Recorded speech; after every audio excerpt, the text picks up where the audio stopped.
আজকে সকালবেলা সাগর দাদা পড়তে এসছে, আর মায়ের শরীরটা আজকে সকাল থেকে একটু খারাপ।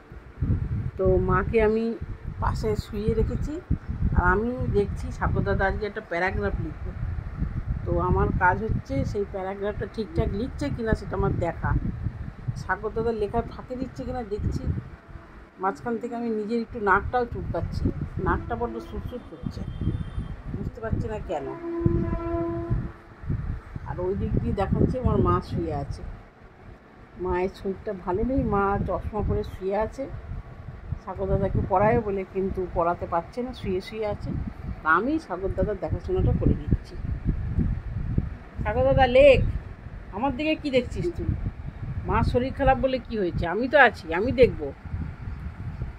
কোনো কিছু অসুবিধা হলে আমাকে বল, আমি তোকে বলে দেবো। মাঝখান থেকে কীরকম করে প্যারাগ্রাফ লেখা শিখিয়েছি সেগুলো তো জানিস তো। সাগর দাদা সবসময় ফাঁকি মারার চেষ্টা করিস না। স্কুলে ভালো ছেলে হয়েছে তুমি সাগর দাদা, ভালো ছেলে হলে ভালো ছেলের মতো করো। লুনু, তুই কী করছিস? লুনু, সাগর দাদা পড়াশোনার প্রতি তুমি নজর রাখছো মা? ও, তোমার মায়ের শরীর খারাপ এই জন্য? বাহ, তুমি তো খুব ভালো মেয়ে। ওফো, কত ভালো মেয়ে আমার, বলি বাবালি। হ্যাঁ হ্যাঁ, আমি তোমাকেই বলেছি, তোমাকেই ভালো মেয়ে বলেছি। তুমি ভালো মেয়ে, সত্যিই ভালো মেয়ে। তুমি মায়ের কষ্ট দুঃখটা বোঝো। এরকম ভালো মেয়ে আমি কোথায় পাবো? আমার কোটি টাকার মেয়ে। না, সাগর দাদা খাতাটা একটু রেখে দিও তো, লাল কালি দিয়ে চেক করবে কিন্তু খাতাটা। হ্যাঁ, আজকে সাগর দাদা একটা বাংলা রচনা লিখছে। হ্যাঁ, লিখেছে কি রচনা বলো তো? গ্রন্থাগার। গ্রন্থাগার লিখেছে তো, ওই যে আবার ওকে ডেকে নিচ্ছি। গ্রন্থাগার লিখেছে তো, তাহলে কি লিখেছে বলো?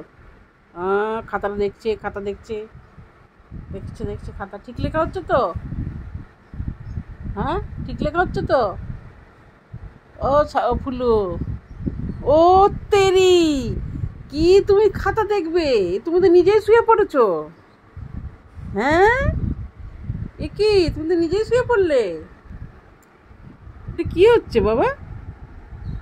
তুমি নিজেই শুয়ে পড়লে, তুমি তাহলে কি খাতা দেখবে? এইরকম করে তুমি আমার কষ্ট থেকে এ করছো। সাগর দাদা লিখছে, তুমি, আমি শুয়ে পড়েছি, তুমিও শুয়ে পড়েছো। বারে বাহ, এই যে আমি শুয়ে পড়াচ্ছি, উনিও শুয়ে পড়েছেন। এই যে দেখুন বন্ধুরা, দেখুন দেখুন। এরকম ভিডিও যদি ভালো লাগে লাইক করবেন, কমেন্ট করবেন, আর আমার চ্যানেলটা সাবস্ক্রাইব করবেন।